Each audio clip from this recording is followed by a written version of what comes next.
তোমরা কি জানো গাড়ির সেন্সর চাবির দোকানে কত টাকা ইনকাম হয়? হ্যালো বন্ধুরা, আমার নাম হলো অমিত গোরাই আর আমি গাড়ির ইসিএম রিপেয়ার প্রোগ্রামিং, কার স্ক্যানিং, কি programming, airbag reset, odometer programming করে থাকি। আমি আজ থেকে একটা চ্যালেঞ্জ শুরু করতে চলেছি, 26 day of 2 lakh earning challenge.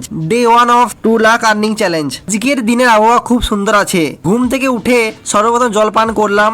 কোথায় আছে না, শরীর হলো আসল সম্পদ, তাই সর্বপ্রথম মেডিটেশন, ব্যায়াম, প্রাণায়াম, শরীর চর্চা করলাম। তারপর একটা ইসিএম বাসে চড়িয়ে আসলাম। সকালের খাবার হলো ডক্টর ওট, 2 banana, 250 ml milk, peanut butter 1।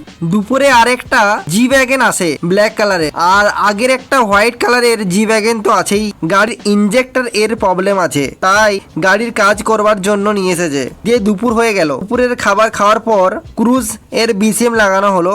এই ক্রুজ গাড়িটার মিটারের লাইটের প্রবলেম আছে। এই গাড়ির বিসিএম এ প্রবলেম ছিল, বিসিএম চেঞ্জ করবার পর দেখা গেল প্রবলেম সলভ হয়ে যায়। আরো 2 থেকে 3টে গাড়ির সেল চেঞ্জ করলাম, এখানে 400 টাকা ইনকাম হলো। আর একটা সুইফট গাড়ি এসেছিল, সুইফট গাড়ির 2B ডাম্মি চেঞ্জ করলাম, সেটা 600 টাকা পেয়েছিলাম ওখানে। আজকের টোটাল ইনকাম হলো 1000